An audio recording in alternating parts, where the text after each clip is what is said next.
guys, welcome to my YouTube channel Study On, and today we will learn West Bengal Board of Secondary Education के class 8 English का first chapter The Wind Cap. So the writer of this prose is Chen Yolin. Video start करने से पहले मेरा आप सबसे request है कि प्लीज़ हमारे वीडियो को लाइक करें और हमारे चैनल को सब्सक्राइब करें. तो आइए स्टार्ट करते हैं.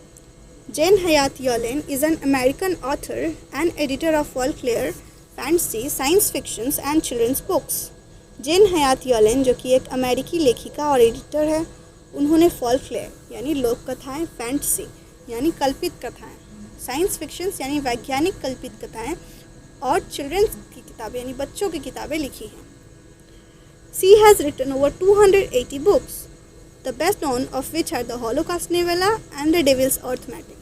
तो उन्होंने 280 से भी ज़्यादा किताबें लिखी हैं, जिसमें the Holocaust novella and the devils arithmetic सबसे प्रमुख किताबें हैं.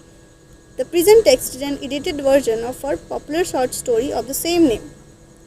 तो आपका ये present text ये इनके popular story The Wind Cap से लिया गया है, लेकिन ये एक edited version है, यहाँ पे थोड़ा short करके दिया गया है. प्रोज से पहले कुछ questions है, इसे देख लेते हैं. Do you think on a ship on the sea is more enjoyable than living on land? तो क्या आप ऐसा सोचते हो कि शिप पे रहना, समुद्र पे रहना ज़्यादा मनोरंजक है लैंड पे रहने से यानी स्थल पे रहने से? And the next question, how do you think our lifes would change if we have magic power to control the weather? और आप क्या सोचते हो कि अगर हमारे पास कोई मैजिक पावर हो यानी जादुई शक्तियाँ हो वेदर को बदलने के लिए यानी मौसम को बदलने के लिए, तो हमारा लाइफ यानी हमारी ज़िंदगी कैसे चेंज हो जाएगी, कैसे बदलेगी? तो ये क्वेश्चंस आपसे पूछा गया है, तो आप इस बारे में सोचिए. प्रोज पे आते हैं. There was once a lad who wanted to be a sailor but his mother would not let him to go to the sea. तो एक बार की बात है, एक लैड था यानी एक लड़का था जो कि सेलर नाविक बनना चाहता था, लेकिन उसकी माँ उसे समुद्र में जाने से मना करती थी. Child, what do you know of selling? She would say, You are a farmer's son, you know the turn of seasons and the smell of the soil, but you do not know the sea. तो उसकी माँ उसे कह दी कि बच्चे तुम selling के बारे में यानी समुद्री यात्रा के बारे में क्या जानते हो? तुम एक किसान के बेटे हो, तुमने टर्न्स ऑफ सीजन्स यानी तुमने ऋतुओं को जाना है कि किस ऋतु के बाद कौन सा ऋतु आता है. And the smell of soil यानी तुम मिट्टी की सुगंध को जानते हो, उसे पहचानते हो. But you do not know the sea, तुम समुद्र के बारे में कुछ नहीं जानते. Now the boy whose name was John had always obeyed his mother. तो अभी जो ये लड़का जिसका नाम जॉन है वो अपनी माँ की हमेशा बात सुनता था. ओबेड करना मतलब बात मानना. So he went about his farm work with a heavy heart but do not again mention the sea. तो वो फार्म वर्क में यानी खेती के कामों में लग गया भारी मन से. हेवी हार्ट माने भारी मन से अपने खेती के काम में लग गया और दोबारा कभी सी का नाम यानी समुद्र में जाने की बात नहीं की. One day he had been walking behind the plug. एक दिन की बात है, वो अपने खेत में हल के पीछे चल रहा था. प्लग मीन्स हल, बिहाइंड यानी पीछे चलना, तो हल के पीछे चल रहा था.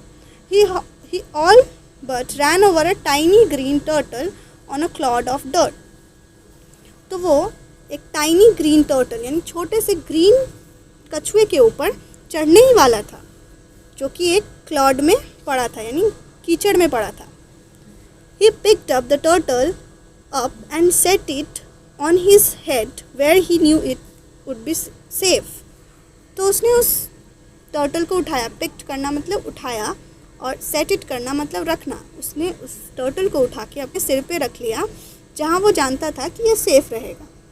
When he was done with plugging, John plugged the turtle from his head.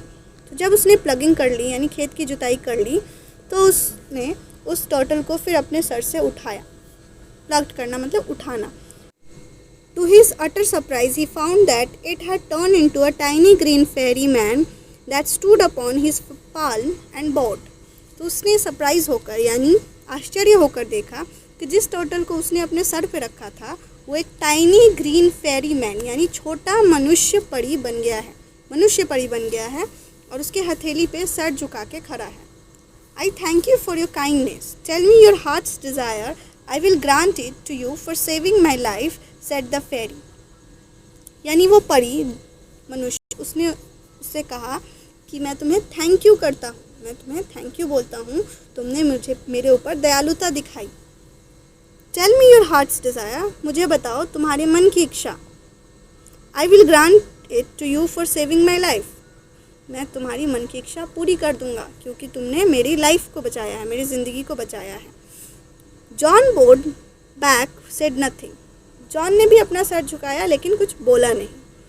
Although his heart yearned to go out to the sea, he did not express his wish.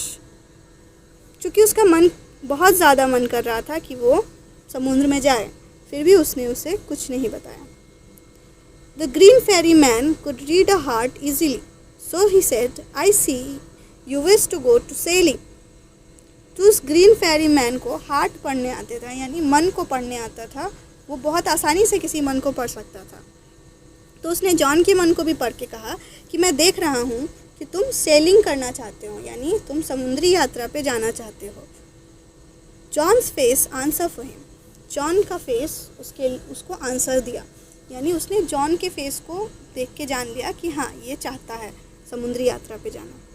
तो ये हमारा फर्स्ट पार्ट था। हम next video में इसका second part पढ़ेंगे। तब तक हमारे वीडियो को प्लीज़ ज़्यादा से ज़्यादा लाइक एंड सब्सक्राइब करें।